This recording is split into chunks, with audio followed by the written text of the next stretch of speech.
biggest value of this kind of session is conversations. I really would like to open it up. What do you think? Maybe while we were conversing, something came up in your mind that you can share. Stories, your own experience. It's not one story. It could agree with what I've said. It could directly go against what I've said, and that is okay. And I can see that Frank's hand is already up. Please have a go, Frank. Good evening, everyone. My name is Frank.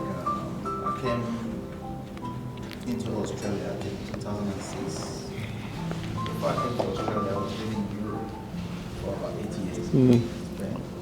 And I studied electrical installation. Sorry, where in Europe? Spain? Spain, yeah. Madrid. And I studied industrial electrical installation, got a certificate. I was offered a job there. I worked for a few while before I came down, I graded down. Hoping I'm going to continue with the same job, something, because for you to spend that time studying things like that and coming here, you expect something better off than where you started from. So when I got here, I said, oh, then I got married, and I was looking for an electrical installation job. I said, there's a lot of jobs for people here. I said, but European standard is not Australian standard. I said, wow, here we go. How do we do this? So my missus then was, how do we do? I had to drive all the way from Moli to Rockingham Type. Went to see the guy there. I said, wow, pretty cover almost everything of this, but there are some sections because the color of the lighting, the wiring, and Australia, the different standard. The different rules. I said, but I see European standard. It's better than Australian standard. I got into trouble there. What we do there, the kind of fittings and other things we do there. I haven't seen anything like that here, because here it's just straight on, straight off. I said, I've more experience than some of these things you're talking about. He said, well, this is Australia, that's the standard. I said, well, okay.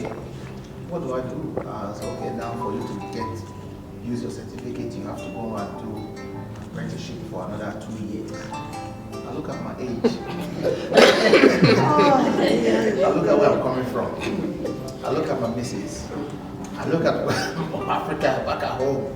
I look at my family. I put everything into one second. Yeah. Which one is priority? What do I do? Yeah. 2 years of working, earning nothing.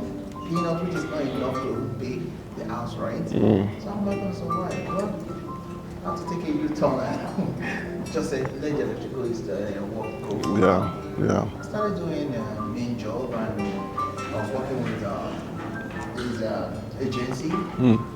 First job I got in Australia was with a solar panel company in Australia here, where we do solar installation. When I would go to work, all my body would get swollen from the fiber from the solar system. I'll come home itchy. My mother would say, oh, you're going to kill yourself. You don't go to the job. I said, no. We're both tough. We have to work. So when I was doing that, I did that for 2 weeks. Then from there, I found another job. Till I got another job now. I've been with my company for 13 years where I work now. But at the end, we all have a dream, but your dream might not be your destiny. Yeah. That's what I believe. Yeah. My dream was to be an electrician. When the war happened, being that electrician, probably I would have died. By any means, would have died by now. Probably I can't tell what God did me do what I wanted to do. So now I went to other path, and I can say I'm doing bad. I'm okay. Yeah. And at the end, sometimes we pursue something that it's not our destiny, it's not our dream, it's not where we're going to. Meanwhile, something else is cut around the corner. So sometimes people come over here, they find it difficult. Oh, I've seen a few friends who've come here, study here, so I can't do the main job they're doing. They're not going back home. And later on, let's Check to make sure that it's still working. The camera. I come back. No, don't look at one side, look at both angles. So at the end, you get to learn from other people's mistakes, so you don't do the same. So like I learned from other people that you don't give up. You just keep going. Whatever you feel like you want to do, it might not be your destiny. Whatever comes on the way, take it, move ahead with it, and thank God. That's my belief. Yeah. Thank you, Frank. And I think this is one area Frank just mentioned something about, again, I'm beginning to talk to group of migrants as well, and especially that whole area of cultural intelligence with companies and private sector. Frank, you can see there's something about faith in him, in what he was saying. Some words came out there, destiny, where he may have died if he had continued in that road. So there are different perspectives. And sometimes that's one way a few people of that background handle challenges. Faith, value, culture, destiny, believe in the other world. It's not an easy area or terrain to talk about sometimes, but it's real. So that's, I really appreciate Frank's story there, and that feedback about just sharing his own personal story. Any other comments? I would also love to hear, especially from a local point of view, what do you guys think about multiculturalism and I think it's an amazing thing. We're all scratched the surface. We're all from somewhere else anyway. My father came from Czechoslovakia. Didn't speak a word of English when he came with his mother, who ditto. She came out, I think, to marry another Czech farmer. It didn't happen. She didn't marry him. He suffered too, but people were kind. They helped them, and but then the war came, and because he had an Austrian father, he was interned like a criminal. And he grew up here, studied here, got the top marks in his exams in Year 12, went to university, and then they went and arrested him at a farm where he was working as an engineer. Yeah. He thought he was Australian, and they then called him Austrian. He wasn't Austrian, he was Czech, Australian. He was a Czech Australian. So anyway, he only spent about 2 months in detention, and then someone, a local MP, interceded for him, got him out, but then every week for a whole year he had to go and report to the police like a criminal. And my mother said he never got over that. But it wounded his self-esteem. But he still did a really responsible job. He worked in industrial development as an engineer, but he never got to where he could have got if he hadn't had that, you know. But I think he just accepted his fate. But he died early of a heart problem. Maybe that was related, I don't know. But nevertheless, I'm very grateful for the challenges that he faced and overcame and gave us a better life. When he married my mum, he changed his name because he did not want us to go through what he went through. And so that was quite something, Thanks for that. I really appreciate it. So has that somehow inspired or sort of inspired your interest in this area? Well, that and maybe my involvement with initiatives of change, because that opened the door for me for other cultures to understand, to learn their language, learn songs in different languages, work with people from different backgrounds, and that we were all equal. Wow. So that was an amazing experience. I worked full-time with that organisation for 9 years. Wow. Yeah.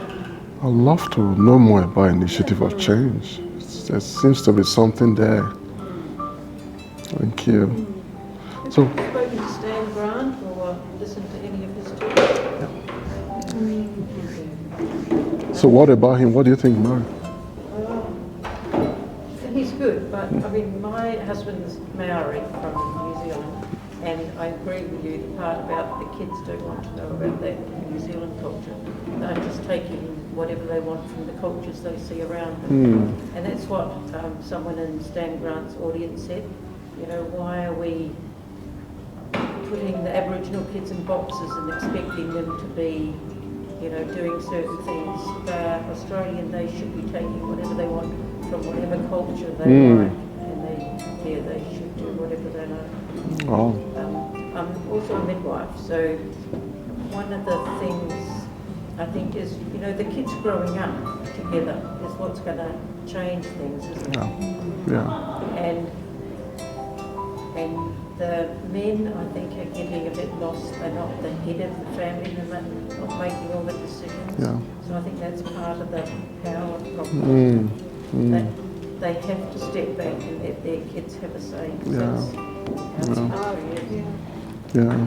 because the kids, I mean, if they get a good education, they know what they're doing and they know what they're talking about. And my kids left us behind. I know. Yeah, sort of, they've got more education and they're doing way better out there than we did. Yeah. So you have to trust them. Yeah. I think I really like your point, Mary, in terms of that comment you made. And I'm happy that I am hearing this as well. And I know my fellow men from, because some of these issues or situations are raw for us, are very current. To step back and allow our kids to express themselves. It's challenging sometimes, but some of us are now being forced, because the alternative of having a divided family is just too confronting.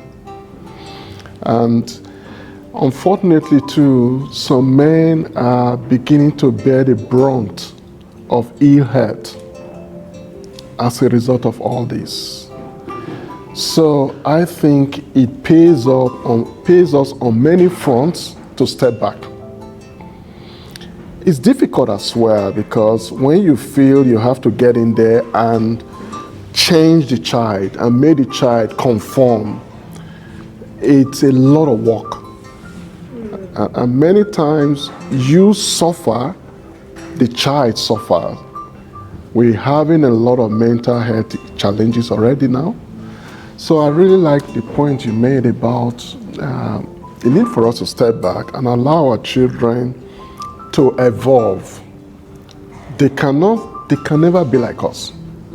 Men have to find things like sport to feel important and powerful and strong, don't they? My husband was from a big Maori family, and he sort of left because, you know, the big Maori thing going on there, a lot of crime and stuff like that. And he came over here and got stuck into sport, like, because he needed to feel important and powerful and stuff. But yeah, so he used sport. I mean, that can get quite violent and stuff too, but that was accepted years ago. It's not as accepted nowadays, but yeah, that's what men did. They just got stuck into the sport and with their mates. And men's sort of, it's not men's business, but you know, the men's sort of groups. Yeah, appreciate it. They sorted out their own sort of hierarchies. Yeah. They need, themselves. Yeah, appreciate that point, Mary. I really appreciate that, because I think we can get a few things from here as well. I think we can still have one or two more. I'm really happy we're having this kind of conversational. Yes, I know, it's very important. I know that my big mommy will have something to say later, but Janelle, I know that you've come like these different regions. I'm really keen to hear your perspective. With everything you've said, I've immigrated so many times, and so many times I've had to be really stubborn, because it's like you said, oh, well, what local experience do you have? I'm like, I've got 25 years experience in this from all around the world. Well, what do you have in Australia? Well, nothing, actually. But how am I going to get started if somebody like you doesn't hire me? Good point. Like it's like a catch-22, isn't it? It's really ridiculous. Is Australia worse at that than a lot of the other countries? No, not at all. That's a really good point. And Canada is the same, America is the same, Europe is the same. Sometimes you can be unmarried. Like, if you get in, if you know somebody and you get in, like if you get a scholarship and you get to meet people and it's all about who you know, like you say in your book about networking. Yeah. And when I came to Australia, I knew nobody. Sure. Nobody. And I tried to get to know my neighbors, and they were terrified of me. I know. They were like, I know. where are you from? I'm not Yeah. Australian. And it was and I talk funny and I wear weird clothes and things like that. So it's but everybody does the best they can with what they know. Exactly. That's all you can do. Get a break. I haven't gotten one yet. So I've been out of work for 2 years here.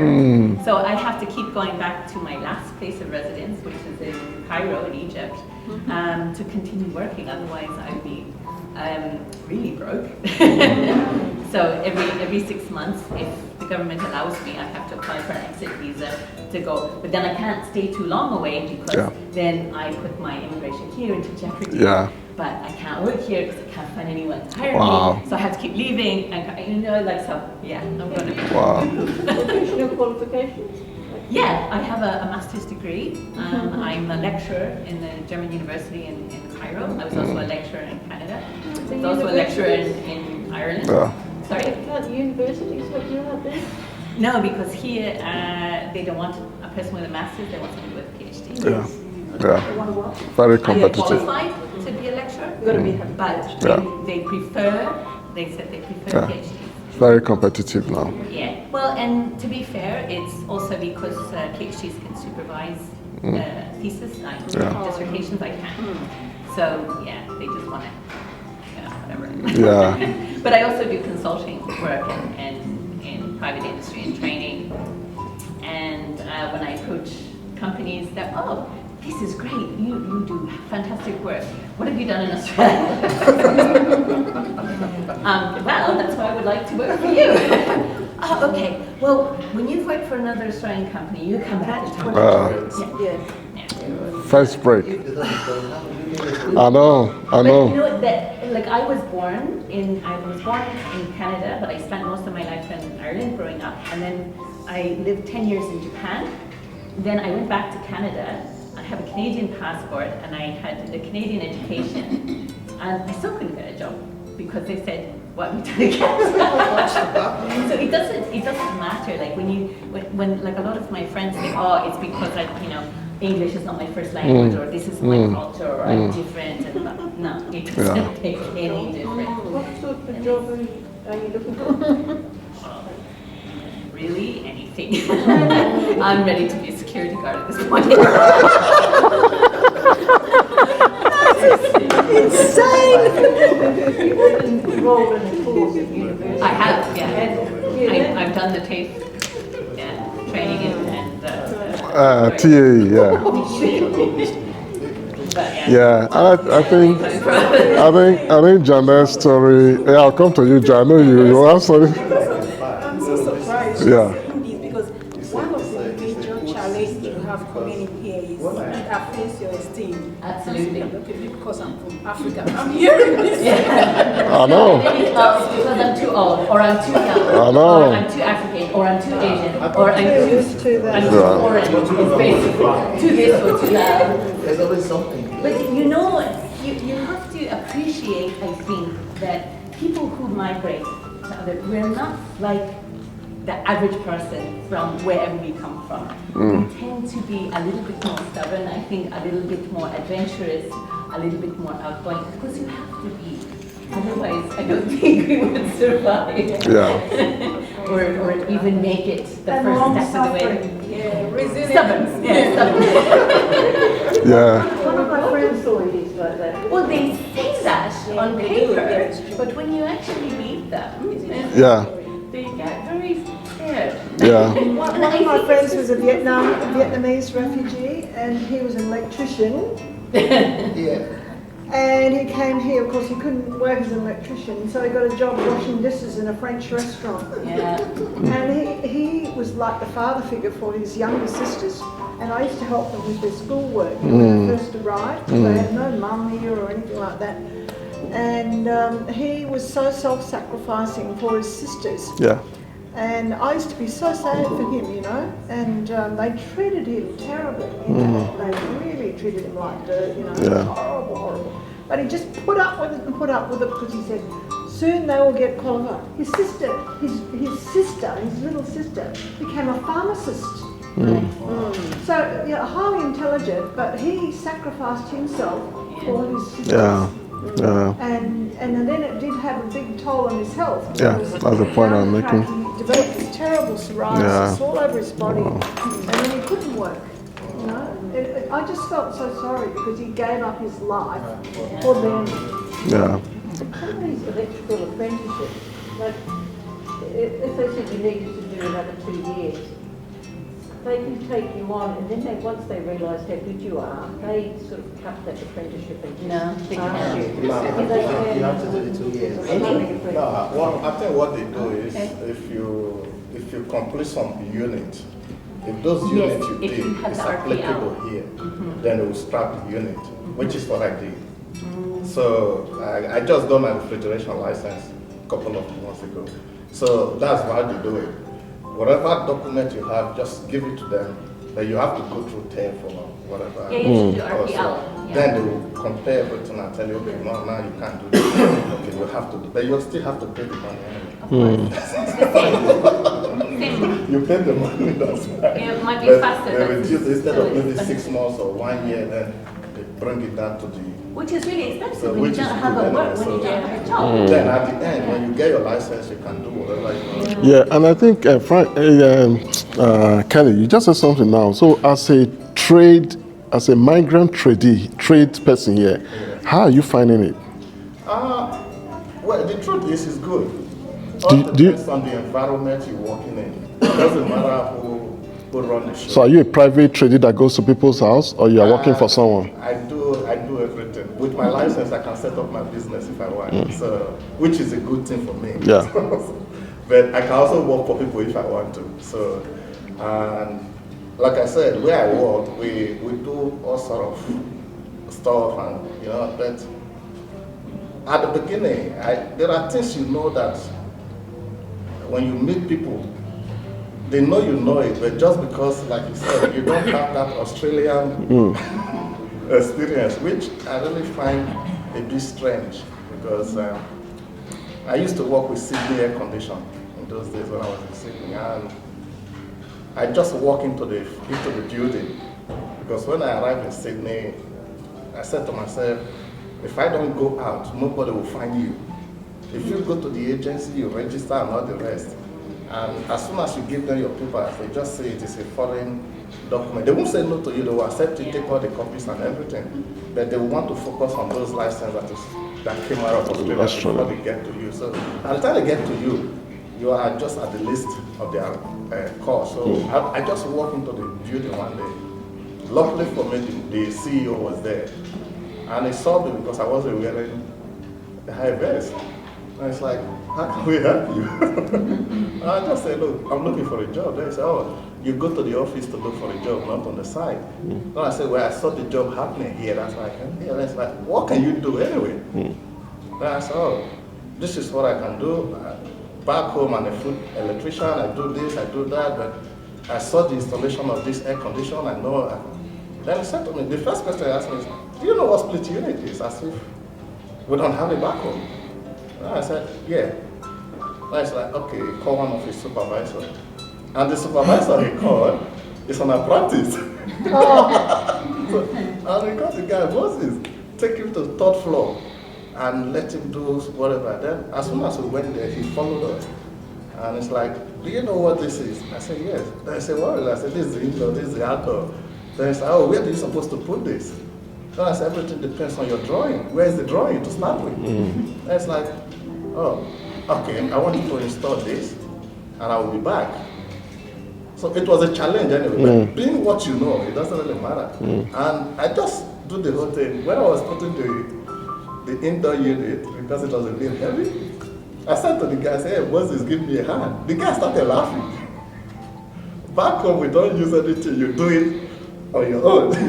So, and the guy said, no, that's the crane, you have to use the crane. And the truth was, I haven't used the crane before. I said to Moses, I said, Wow. okay, you want me to use the crane? So I said, okay, you help me use the crane while we hold it up there. Because I don't know how to use it. While I was up the ladder, I was watching him doing it. So he did everything, and at the end, the man came and was like, oh, how did you go? I said, yeah, it's all done. Then he said, oh, just turn the power on. So we tested. I said, no, you can't do it because it's only one power supply in this unit. And at the time you turn it on, people upstairs will die. That was how I got the job. Wow. He said, look, I employ you, you start today. Yeah. You see, and I like that or that perspective. Sometimes it takes meeting someone. And that's how I also got my first break. Robert from the UK, and this is where networking comes. How did you get to that point? Network. And you push some boundaries.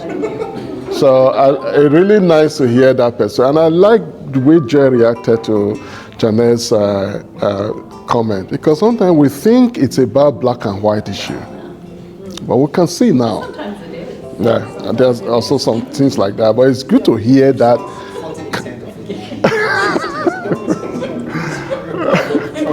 The system here. Yeah. I went through some hard time. I thought, oh, it's because I was a black guy.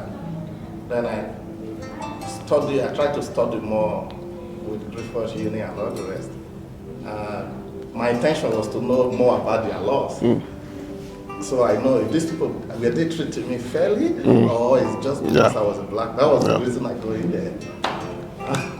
Every now and again, I always ask the professor, why is this thing like this? Most of the time, the man would just laugh. He would tell me, do you know, to implement a law in Australia, you can easily do it within a couple of months. But to change or amend that law, it takes a decade. Good point. How are you going to do it? Yeah. So all their policies, if you look at it from the other side of the other side of the story, they are all updated. But how are they going to amend it? 40% will say okay, 60 will say no. The bill will just die. Yeah. They know it's not working. You know, they know it's not happening. They know it's not doing what but because nobody is trying to come. Yeah. Because if you rise up, they will tell you. Like you used one word just now regarding that guy that burned his family. When I heard that news, I was really touched. I sat down myself. I was asking myself, why would this guy do this thing? Then I weigh it in both ways. People give me different sort of options, and I said to one, I said, look, sometimes we are just too educated that we lack common sense. Then lady said to me, what do you mean we lack common sense? I said, look, have you ever weighed this way? That guy has been pushed to a wall. Because I watched when he was playing with the kids. You can't tell me that guy had that intention when he was playing with the kids. Something happened. It was his upbringing. So some people will tell you it's a mental problem. As far as I'm concerned, that's not the point. You see, in Australia, I realized one thing. If you are a woman, you go to court. The court gives you an ear to talk to. If you are a man, you go to court, they see you as a monster. I think Kelly. Kelly, I think, yeah. I've been there. Yes, and I think the point. So if the men have confidence in the court the way the women do, most of these things will be avoided. Yeah. The whole system is broken. Yeah. That's what they say. So That's what they say. I think, yeah. Again, that is really actually, Kelly. That's another conversation. Really big one, but you made some good points there. I just want to, Jerry, you from that, I know you Malaysian background, or did I get that right? Or Malaysia, yes. Or Singapore. Okay. Since I have to say something. Yes. Okay, in my case, every now and again, because I run a few Facebook sites, I run about 7 or 8, so a lot of people always contact me and I'm also part of the committee of the Malaysian Association. So I'll give you an example. I personally believe that don't try to do things on your own. Yeah. Always get help. And where do you get help from? You get help from your friends. And I put on my Facebook, and I put it quite clearly, What is the secret of friendship? Can anybody guess? The secret of friendship is very simple. Secret of friendship is common interest. You see all your friends, these are all my golf mates, or these are all my tennis mates, or my work mates, or my school mates, or whatever. It's something they had in common.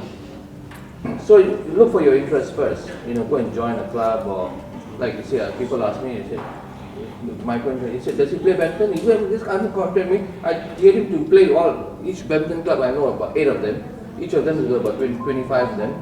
Make friends with all of them, go and play with them, and somebody will help you. It's as simple as that. So you ask the person, what do? You like to play basketball? Okay, I introduce you to a basketball club. You make, just play as much as you want. Make friends, and somebody will help you. But I can't help you, but I'm sure somebody can. That's it. Yeah. Again, this is where thank you so much, Jerry. Very perspective, and I believe that has worked for you. I know you are very big with community, friends, bringing people together, and yes, good to hear that. I know that Mommy is from UK as well. You have a few perspectives. What do you think about all this? My experience, I don't think is around with you people experience. My own is just different. Can I go on? Yes, please. Yes. But it's a long story, but I will cut it short. Please. Just small. I came in... Mommy, you can sit down. Yeah. 2005. And the first time when I came that very month, by March, I start working. When I work 5 hours or 8 hours.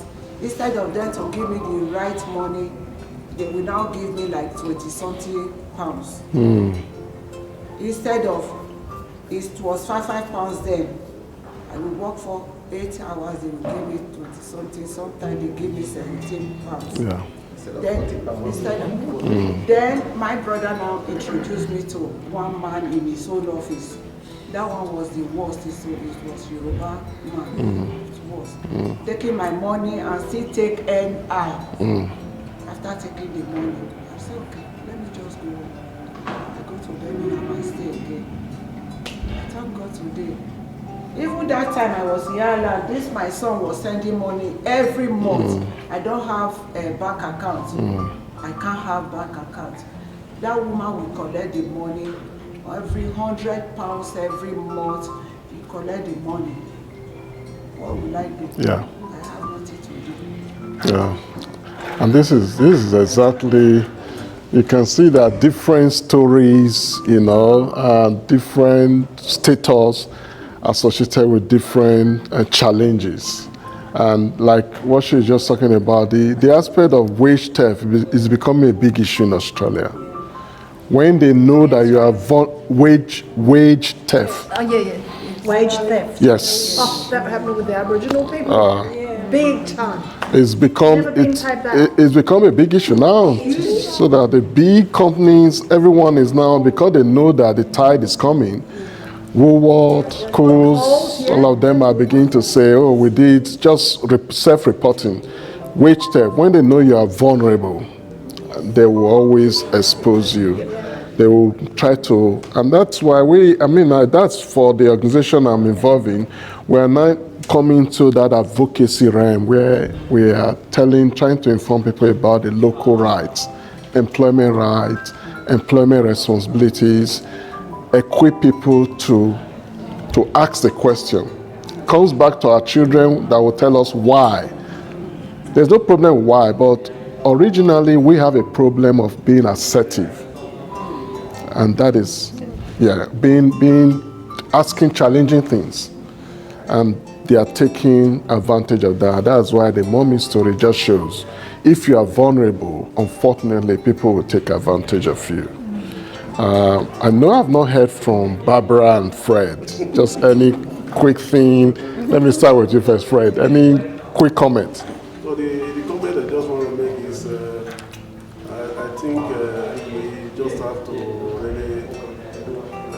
any way we can really talk to the policy makers, you know, because there are so many migrants that are really passing through difficult times, and I don't think the government is really talking to the migrants, you know, the communities, so that they really know what is really happening. Because like Kelly said before, there are laws that have been there, and these laws are outdated, you know, because things change.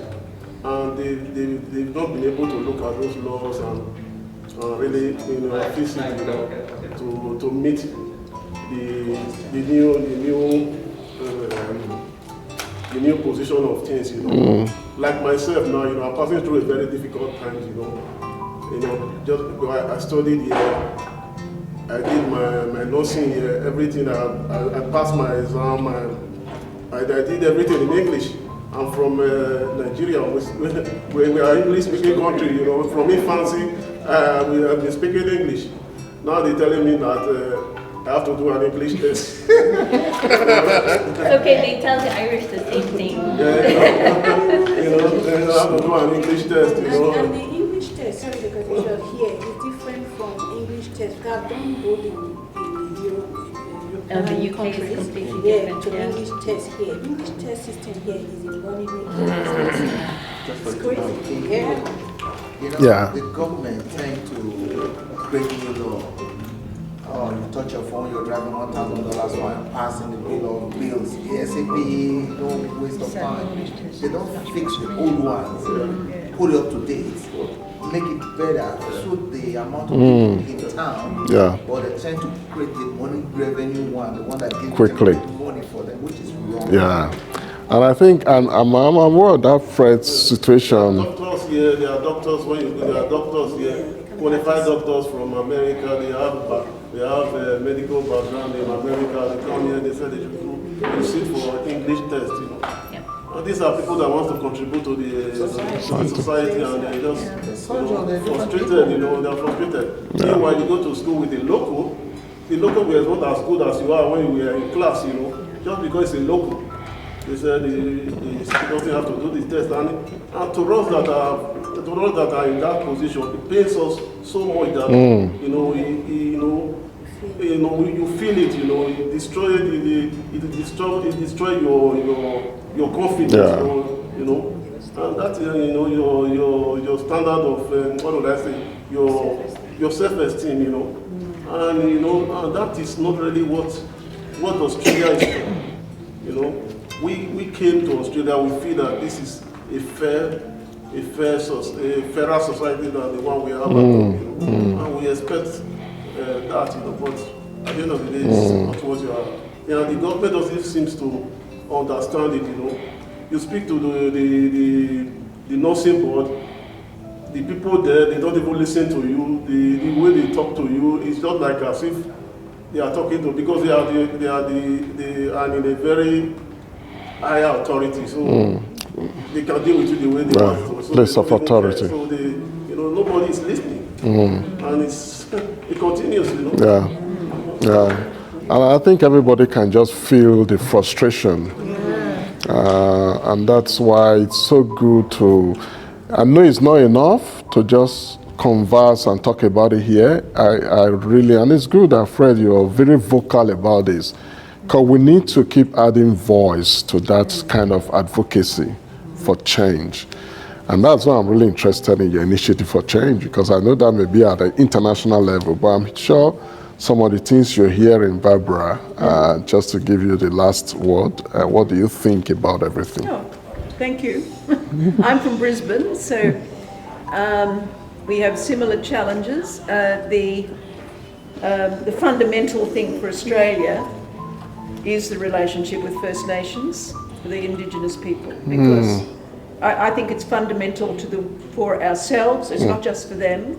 Our soul, and the way we respect other people, and the way we respect difference, is all connected with our first people. And colonialism has a lot to answer for everywhere in the world, but Australia is the only Western country which doesn't have a treaty with its First Nations. We're the only country that does not recognise. It doesn't matter because they don't follow them anyway. No, they don't. But Symbolism is important.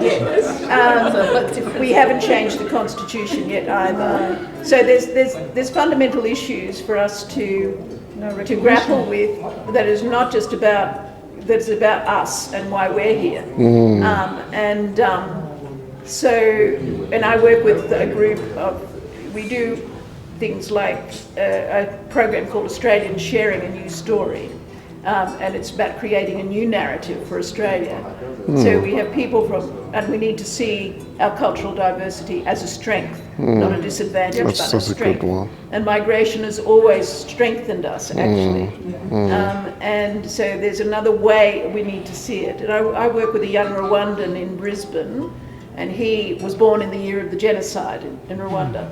So he has never actually been in Rwanda. He was in Tanzania where he was born and educated in Zimbabwe.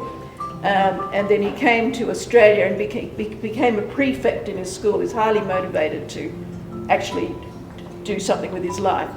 And has a deep faith, actually. I'm interested you use the word faith, because faith is what motivates him. And now he's graduated with a degree in law and criminology at 25 from the Griffith University in Queensland, and is the president of the Queensland Rwandan Association. It's very challenging because of all the different Rwandan groups and all the politics that are happening in Rwanda. Unfortunately, we bring it here. And he has to deal with that here in Brisbane. He has to deal with it, and that is.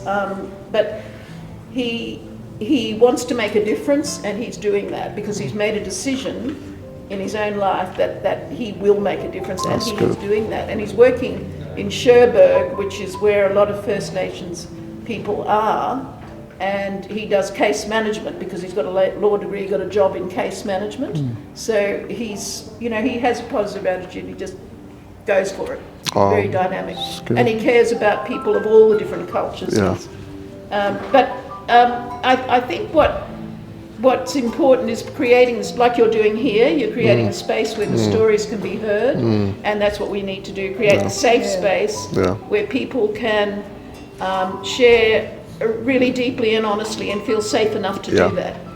So that's that we try to do that in Brisbane, and try to build trust between, and bridges of trust across all the different cultures, and with the Muslims, with the Christians as well.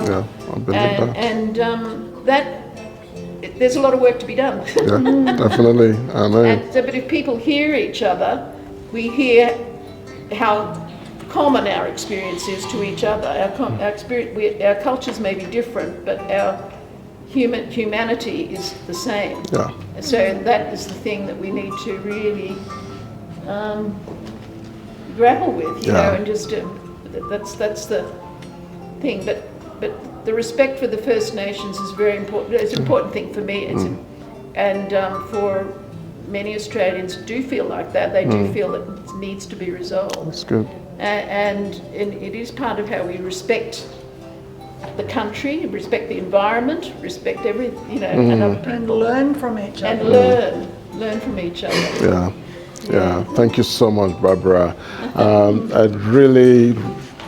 I cannot thank everyone enough. I know you are just fresh. Can I just say something? What do you think about all this? No, you can sit down, don't worry. What's your name? Isaiah.